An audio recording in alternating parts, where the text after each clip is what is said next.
안녕하세요. 올해 75살이 된 김영수라고 합니다. 나도 한때는 그렇게 말했습니다. 나중에 편안하게 살려고 지금은 참자고.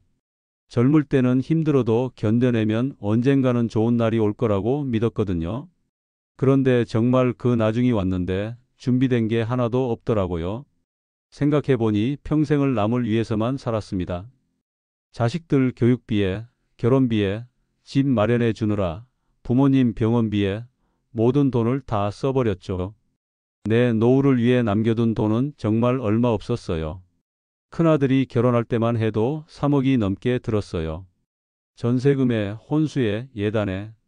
그때는 당연히 해줘야 하는 일이라고 생각했는데 지금 생각해보니 그 돈이면 내 노후를 위한 작은 집 한 채는 살 수 있었을 거예요.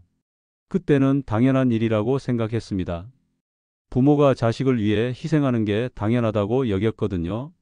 우리 부모님도 그렇게 사셨고 내 위의 형님들도 다 그렇게 살았으니까요. 심지어 친구들과 만나서도 자식 자랑, 손자 자랑만 했었어요. 하지만 시대는 정말 많이 바뀌었더라고요. 요즘 젊은 사람들은 자기 계획을 세우고 자기 미래를 위해 돈을 모으고 부모한테 의지하지도 않고 독립적으로 살아가잖아요. 그런데 내 마음은 여전히 예전 그대로였던 거죠. 아이들이 다 성인이 되고 각자 살림을 차리고 나니까 그제야 깨달았습니다. 이제 와서야 느끼는 거예요. 내 노후 준비는 남이 해주는 게 아니라 내가 미리미리 해야 했던 일이었다는 걸 말입니다. 지금 이 말씀을 듣고 계신 분들, 혹시 나처럼 모든 걸 가족을 위해서만 쓰고 계신 건 아닌가요? 물론 가족이 소중하죠. 하지만 내 미래도 조금은 생각해 보셨으면 좋겠어요. 나중에 후회하지 마시고요. 지금부터 나중에 후회하지 않으려면 어떻게 해야 하는지에 대해 이야기해 볼게요. 시작하기 전에 이 영상이 도움이 되실 것 같다면 구독과 좋아요, 그리고 알림 설정을 해주세요. 가만히 생각해 보니까 우리가 살던 시절은 정말 늘 누군가를 위해 사는 삶이었어요.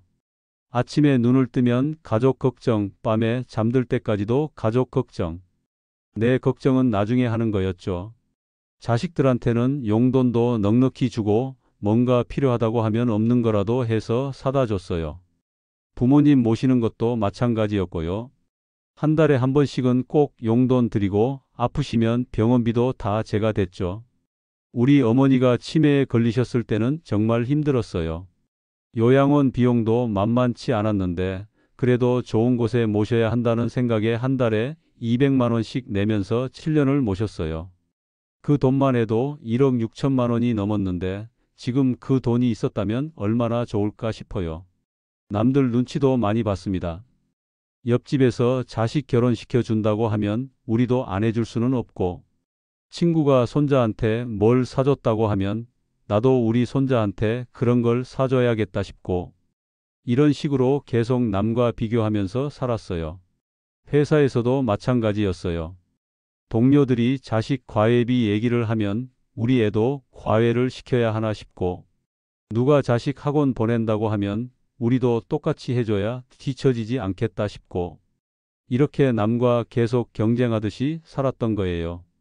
그러다 보니 정작 내 이름으로 된 건 집 말고는 하나도 없더라고요.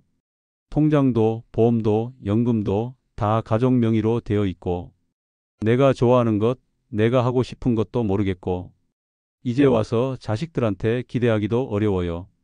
요즘 애들은 자기 살기도 바쁘잖아요. 취업도 어렵고 집값도 비싸고 결혼해서 아이 키우는 것도 만만치 않고. 그런데 거기다가 부모 뒷바라지까지 하라고 할 수는 없는 일이죠.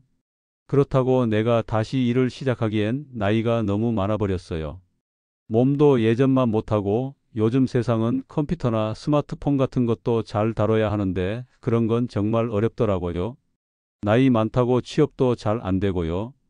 경비나 청소 같은 일자리는 있지만 그런 일을 하기에는 체력이 딸리고, 그나마 택시 운전이라도 해볼까 했는데 요즘은 내비게이션이나 카드 결제 같은 것도 다 알아야 한다고 하더라고요. 그래서 마음이 허해진 거죠. 뭔가 공허하다고 해야 할까요? 평생 열심히 살았는데 정작 나를 위한 건 아무것도 남지 않은 기분이에요. 매일 아침에 일어나면 뭘 위해 사는 건지 모르겠다는 생각이 들어요. 일본에 사는 제 친구가 그러더라고요. 일본 사람들은 부모한테 하는 효도가 전화 한 통, 안부 인사 한 번이라고. 그런데 우리는 집을 사주고, 용돈 주고, 병원 모시고, 온갖 뒷바라지를 다 해줬잖아요. 어느 쪽이 맞는 건지는 모르겠지만, 이제 와서 생각해보니 일본 방식도 나름 합리적인 것 같아요. 서로 부담 없이 지낼 수 있으니까요. 나도 은퇴하고 나서는 한적한 데서 조용히 살고 싶었어요. 도시는 너무 시끄럽고 복잡하잖아요. 공기도 탁하고 사람들도 너무 바쁘게 살고. 그래서 시골에 작은 펜션이라도 하나 차려서 여생을 보내면 어떨까 생각했었죠. 실제로 강원도 어느 면소재지에 작은 펜션을 하나 사기도 했어요. 주변에 산도 있고 계곡도 있고 정말 경치가 좋더라고요. 공기도 맑고 물도 깨끗하고 처음에는 정말 좋았습니다. 아침에 일어나서 산을 바라보고 있으면 마음이 정말 평온해지더라고요. 그런데 막상 살아보니까 생각만큼 쉽지가 않았어요. 우선 나이가 들어서 체력이 딸리는 거예요. 펜션 관리하는 것도 만만치 않고 손님들 상대하는 것도 생각보다 힘들더라고요. 특히 젊은 손님들이 오면 대화가 안 통해서 어려웠어요. 더 큰 문제는 외로움이었습니다. 산 좋고 물 좋다고 하지만 정작 이야기할 사람이 없으니까 하루하루가 너무 길었어요. 마을 사람들과도 처음엔 어색하고 대화 주제도 별로 없고 게다가 젊은 사람들은 다 도시로 나가고 나이 든 분들만 남아 있어서 활력도 없었어요. 겨울에는 더 힘들었어요. 손님도 거의 없고 난방비는 많이 나오고 눈이라도 많이 오면 마을 진입로가 막혀서 며칠씩 나갈 수도 없었어요. 그럴 때는 정말 세상에 나 혼자 남은 것 같은 기분이 들었죠.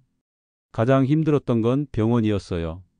조그만 몸살만 나도 읍내 병원까지 1시간 넘게 가야 하고 큰 병이 생기면 도시까지 나와야 하고 그러다 보니 건강에 대한 불안감이 계속 커지더라고요. 한 번은 밤에 갑자기 가슴이 아픈 적이 있었어요. 응급실에 가야 하나 싶었는데 택시도 없고 119를 불러도 올 때까지 시간이 너무 오래 걸릴 것 같고 그때 정말 무서웠어요. 혼자 죽는 게 아닌가 싶었거든요. 결국 2년 만에 펜션을 정리하고 서울로 다시 올라왔습니다. 제 주변 친구들도 비슷한 경험을 한 사람들이 많아요. 처음엔 다들 시골이 좋다고 내려갔다가 몇 년 안 돼서 도시로 되돌아오는 거예요. 요즘은 도시에 사는 게 훨씬 나은 것 같아요. 병원도 가깝고 지하철이나 버스 같은 교통편도 좋고 마트나 시장도 걸어서 갈 수 있는 거리에 있고 문화센터나 도서관 같은 곳도 많아서 할 거리도 많고요. 무엇보다 사람들이 많으니까 덜 외롭습니다. 아파트 경비실에서 경비 아저씨와 인사도 하고 엘리베이터에서 이웃들과 안부도 묻고 이런 작은 것들이 나이 들어서는 정말 소중하더라고요. 이 나이에는 병원보다 가까운 게 없고 내 얘기 들어줄 사람이 곁에 있는 게 제일 큰 복인 것 같아요. 자연이 그리우면 주말에 잠깐 나가서 구경하고 오면 되고 평소에는 편리한 도시에서 사는 게 훨씬 좋은 것 같습니다. 은퇴하고 나니까 가장 크게 느낀 게 인간관계의 변화였어요. 직장 다닐 때는 매일 만나는 사람들이 있었잖아요. 같은 부서 동료들, 상사, 부하 직원들. 점심도 같이 먹고 회식도 하고 때로는 개인적인 고민도 나누고 그랬는데 그런데 퇴직하고 나니까 진짜 연락 오는 사람은 몇 없더라고요. 처음 몇 달 동안은 가끔 안부 전화도 오고 술자리에 불러주기도 했어요. 퇴직 기념으로 동료들이 식사도 대접해주고 그때는 정말 고마웠죠. 그런데 시간이 지나니까 그것마저 점점 줄어들더라고요. 생각해보니까 당연한 일이었어요. 그 사람들과 나를 연결해 주던 건 결국 일이었거든요.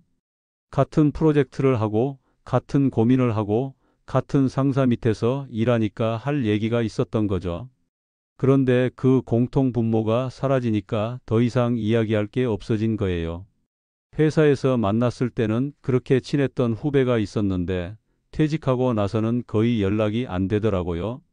처음에는 섭섭했는데 나중에 생각해 보니까 그 친구도 바쁘게 일하느라 그런 거겠구나 싶었어요. 나도 현역일 때는 퇴직한 선배들과 별로 연락 안 했으니까요. 예전 친구들과도 멀어졌어요. 학창 시절 친구들, 동네 친구들, 가끔 만나서 옛날 얘기는 하지만 그것도 몇 번 하고 나면 지겨워져요. 요즘 관심사나 고민거리는 서로 달라서 깊이 있는 대화를 나누기가 어렵더라고요. 학교 동창회에도 나가보지만 사실 별로 재미없어요. 만나면 서로 잘났다는 얘기만 하고 자식 자랑, 손자 자랑만 하고 진짜 속마음을 털어놓고 얘기할 수 있는 사이는 아니더라고요. 특히 건강 얘기만 하게 되는 게 좀 그랬어요. 만나면 어디가 아프다, 어느 병원이 좋다, 어느 의사가 실력이 좋다, 이런 얘기밖에 안 하게 되는 거예요. 물론 이 나이에는 건강이 제일 중요하긴 하지만 그것만 얘기하다 보니까 만남 자체가 즐겁지 않아지더라고요. 술자리에서도 옛날 무용담만 반복하고 정치 얘기 나오면 서로 감정만 상하고 이런 식으로 몇 번 만나고 나니까 자연스럽게 발길이 뜸해지더라고요. 그제야 깨달았어요. 나는 평생 주어진 인연만 지켜왔지 내 취향이나 내 관심사로 사람을 만난 적이 없다는 걸. 직장에서 만난 사람, 학교에서 만난 사람, 동네에서 만난 사람. 이렇게 우연히 만난 사람들하고만 지내왔던 거죠. 내가 정말 좋아하는 걸 함께 할 수 있는 사람, 나와 비슷한 생각을 가진 사람, 이런 기준으로 친구를 사귄 적이 없었어요. 그러다가 작년에 탁구를 배우기 시작했어요. 동네 문화센터에서 하는 탁구 교실에 등록했는데 거기서 뜻밖의 사람들을 만났습니다. 나이도 직업도 사는 곳도 다 다르지만 탁구를 좋아한다는 공통점이 있으니까 금방 친해지더라고요. 처음에는 어색했어요. 나이도 다들 다르고 말투도 다르고. 그런데 탁구 치다 보니까 그런 것들이 전혀 중요하지 않더라고요. 누가 더 잘 치는지, 어떤 기술을 쓰는지 이런 걸 얘기하다 보니까 자연스럽게 친해졌어요. 이분들과는 정말 편하게 지낼 수 있어요.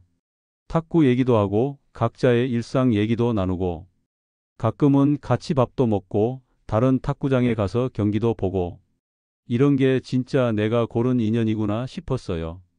나이를 내려놓고 새로운 취미를 시작해 보니까 나랑 정말 맞는 사람들을 만날 수 있었어요. 늦었다고 생각하지 마시고 용기 내서 새로운 사람들과 새로운 인연을 만들어 보세요. 예전에는 뭐가 좋아서 하는 게 아니라 해야 하니까 했어요. 회사에 가야 하니까 가고 돈을 벌어야 하니까 벌고 가족을 돌봐야 하니까 돌보고 내가 정말 좋아하는 게 뭔지 생각해 볼 시간도 없었고 그럴 여유도 없었죠. 정년 퇴직하고 나니까 갑자기 시간이 너무 많아졌어요. 아침에 일어나서 뭘 해야 할지 막막했어요. 텔레비전 보고 신문 읽고 동네 한 바퀴 돌고 이게 전부였어요. 하루하루가 너무 지루하고 의미 없게 느껴지더라고요. 그래서 여러 가지를 시도해 봤어요. 우선 자전거를 샀어요. 건강에도 좋고 멀리 나갈 수도 있고 해서 좋을 거라고 생각했거든요. 처음에는 신나게 타고 다녔어요. 한강공원도 가고 선유도도 가고. 그런데 한두 달 지나니까 재미가 없어지더라고요. 혼자 타는 게 심심하기도 하고 날씨 나쁜 날에는 탈 수도 없고 결국 거의 안 타게 돼서 팔아버렸어요. 사진도 찍어봤어요. 카메라도 비싼 걸로 사고 사진 강좌도 듣고 처음엔 여기저기 다니면서 열심히 찍었는데 찍은 사진을 보니까 별로더라고요. 남들이 찍은 사진이 훨씬 예뻤어요. 그것도 금방 시들해졌죠. 온라인으로 사진 강의도 들어봤는데 너무 복잡하더라고요. 조리개가 뭐고 셔터 스피드가 뭐고 젊은 강사가 빨리빨리 설명하는데 따라가기가 어려웠어요. 수채화도 해봤어요. 그림 그리는 거 보니까 참 멋있더라고요. 물감도 사고 붓도 사고 스케치북도 사고 근데 막상 그려보니까 생각처럼 안 되는 거예요. 선생님은 쉽다고 하는데 제가 그리면 영 이상하게 나와요. 나이가 많으니까 손도 떨리고 집중력도 떨어지고 결국 몇 달 만에 그만뒀어요. 이런 식으로 이것저것 해보다가 지쳐서 포기하는 일을 몇 번 반복했어요. 돈만 쓰고 별 소득이 없으니까 무기력해지더라고요. 역시 나이 들어서 새로운 걸 배우기는 어려운 건가 싶었죠. 그러다가 우연히 바둑을 다시 시작하게 됐어요. 어릴 때 아버지께 배워서 조금 둘 줄 알았거든요. 동네 바둑 카페에 갔는데 거기서 어떤 할아버지가 상대를 해주셨어요. 신기하게도 바둑을 두고 있으면 시간 가는 줄 몰랐어요. 한 판 두고 나면 벌써 두세 시간이 지나 있고, 지면 아쉽고 이기면 기쁘고, 이런 감정을 느낀 게 정말 오랜만이었어요. 혼자 있을 때도 바둑 문제를 풀어보고 유명한 기사들의 대국을 찾아보고, 이런 일들이 전혀 지겹지 않더라고요. 오히려 더 알고 싶고 더 잘 두고 싶은 마음이 생겼어요. 바둑 카페에서 만난 사람들과도 친해졌어요. 나이도 비슷하고 바둑이라는 공통 관심사가 있으니까 대화도 잘 되고 서로 기보를 연구하기도 하고 좋은 수를 놓으면 칭찬해 주기도 하고 이런 게 진짜 재미있더라고요. 그제야 깨달았어요. 이게 바로 내가 좋아하는 일이구나. 남이 좋다고 해서 따라하는 게 아니라 정말 내 마음에서 우러나는 즐거움을 주는 일이구나. 바둑을 통해서 새로운 도전도 하게 됐어요. 동네 바둑 대회에도 나가보고 인터넷으로 다른 사람들과 바둑도 둬보고 저도 상관없어요. 그 과정 자체가 즐거우니까요. 요즘은 손자에게도 바둑을 가르쳐주고 있어요. 처음에는 관심이 없어 했는데 몇 번 같이 두다 보니까 재미있어 하더라고요. 할아버지와 손자가 함께 할 수 있는 취미가 생긴 거죠. 좋아하는 걸 찾는 게 노년에는 정말 중요한 것 같아요. 그게 있으면 하루하루가 의미 있어지고 살아갈 이유가 생기거든요. 남의 취향을 따라가다가는 또 헛돈만 쓰게 돼요. 천천히라도 내가 진짜 좋아하는 걸 찾아보세요. 내가 늙어서 못한다는 생각, 그게 제일 먼저 버려야 할 것 같아요. 물론 몸은 예전만 못하죠. 기억력도 떨어지고 체력도 약해지고. 하지만 그렇다고 해서 아무것도 못하는 건 아니거든요. 요즘은 70이 넘어도 새로운 일을 시작하는 사람들이 많아요. 제 친구 중에는 70이 넘어서 요리를 배우기 시작한 분도 있고 컴퓨터를 배워서 블로그를 운영하는 분도 있어요. 처음은 누구나 서툴고 창피해요. 젊은 사람들도 마찬가지예요. 나이가 많다고 해서 처음부터 잘해야 한다는 법은 없어요. 용기 내서 한 걸음만 떼면 생각보다 별일 아니더라고요. 탁구 배울 때도 그랬어요. 처음에는 공도 제대로 못 받았어요. 젊은 사람들이 보면서 웃을까봐 걱정도 됐고요. 그런데 막상 해보니까 아무도 저를 이상하게 보지 않더라고요. 오히려 응원해주는 사람들이 더 많았어요. 젊은 코치가 그러더라고요. 나이 많은 분들이 운동하는 걸 보면 존경스럽다고. 자기 부모님도 그렇게 적극적으로 사셨으면 좋겠다고. 그 말을 듣고 정말 기분이 좋았어요. 바둑도 마찬가지였어요. 실력이 딸려서 계속 졌는데 상대방들이 친절하게 가르쳐 주더라고요. 나이가 많다고 무시하거나 그런 건 전혀 없었어요. 오히려 어르신이 열심히 하시는 모습이 보기 좋다고 격려해 주시더라고요. 나는 지금도 배우고 있어요. 스마트폰 사용법도 배우고 유튜브 보는 법도 배웠어요. 카카오톡도 할 줄 알게 됐고 사진도 찍어서 보낼 수 있게 됐어요. 처음에는 정말 어려웠는데 하나하나 배우다 보니까 할 수 있게 되더라고요. 아직도 실수하고 가끔 젊은 사람들 앞에서 주눅도 들어요. 스마트폰 조작이 느리다고 짜증내는 사람들도 있고요. 그런데 그게 바로 살아있다는 증거인 것 같아요. 계속 무언가를 시도하고 배우고 도전하는 거 말이에요. 예전에는 남과 계속 비교했어요. 옆집은 어떻고 친구는 어떻고 남의 자식은 어떻고 누구는 연금을 얼마 받는다. 누구는 집이 몇 채다. 이런 식으로 계속 비교하면서 살았어요. 그런데 이제는 그런 비교가 의미 없다는 걸 알겠어요. 각자 다른 인생을 살아왔는데 뭘 비교해요. 누군가는 돈이 많을 수도 있고 누군가는 건강할 수도 있고 누군가는 가족이 화목할 수도 있고 모든 걸 다 가질 수는 없잖아요. 남과 비교하느라 스트레스 받을 시간에 내가 가진 것에 감사하고 만족하는 게 훨씬 나은 것 같아요. 나는 건강하게 살고 있고 할 일이 있고 만날 사람들이 있고 이것만으로도 충분히 행복한 거죠. 이제부터는 내 중심을 찾으려고 해요. 남이 뭐라고 하든 내가 좋아하는 것 하나라도 지켜가려고요. 남들이 보기에는 시시할 수도 있지만 나에게는 의미 있는 일들 말이에요. 바둑 카페에서 할아버지들이랑 바둑 두는 게 남들에게는 별거 아닐 수도 있어요. 그런데 나에게는 정말 소중한 시간이거든요. 그 시간만큼은 다른 걱정 없이 온전히 즐길 수 있으니까요. 젊은 분들, 특히 지금 가족을 위해 희생하고 계신 분들께 말씀드리고 싶어요. 가족이 소중한 건 맞지만 내 미래도 조금은 생각해 보세요. 내가 좋아하는 것도 포기하지 마시고요. 돈 문제도 중요하지만 그것보다 더 중요한 건 내가 어떻게 살고 싶은지 아는 거예요. 젊을 때부터 미리미리 생각해 두세요. 나이 들어서 갑자기 찾으려고 하면 어려워요. 그리고 지금 저와 비슷한 나이의 분들께는 이렇게 말씀드리고 싶어요. 아직 늦지 않았어요. 지금이라도 내가 진짜 하고 싶은 일, 좋아하는 일을 찾아보세요. 나이는 숫자일 뿐이에요. 새로운 걸 시작하는 게 무섭고 어려우시겠지만 용기 내보세요. 처음에는 서툴고 창피할 수도 있어요. 그런데 그게 뭐 어때요? 누구나 처음이 있는 거잖아요. 건강도 중요하지만 정신 건강도 중요해요. 할 일이 없어서 무료하게 지내는 것보다는 뭐라도 해보는 게 훨씬 좋아요. 몸도 마음도 더 건강해질 거예요. 외로움도 줄어들어요. 같은 취미를 가진 사람들과 만나면 자연스럽게 친구가 될 수 있어요. 예전에는 몰랐던 새로운 재미를 발견할 수도 있고요. 인생은 정말 길어요. 은퇴하고도 20년, 30년을 더 살아야 하거든요. 그 시간을 그냥 흘려보내기에는 너무 아까워요. 이제라도 내 삶을 살아보세요. 내가 주인공인 인생을 말이에요. 남들이 어떻게 생각하든 상관없어요. 중요한 건 내가 만족하는 거예요. 내가 즐거우면 되는 거고, 내가 의미 있다고 생각하면 되는 거예요. 오늘 제 이야기를 들어주셔서 감사합니다. 제가 겪은 시행착오들이 여러분께는 조금이나마 도움이 되었으면 좋겠어요. 여러분 모두 건강하시고 각자의 방식대로 행복한 노년 보내시기 바랍니다. 늦었다고 생각하지 마시고 지금이라도 내가 정말 원하는 삶을 살아보세요.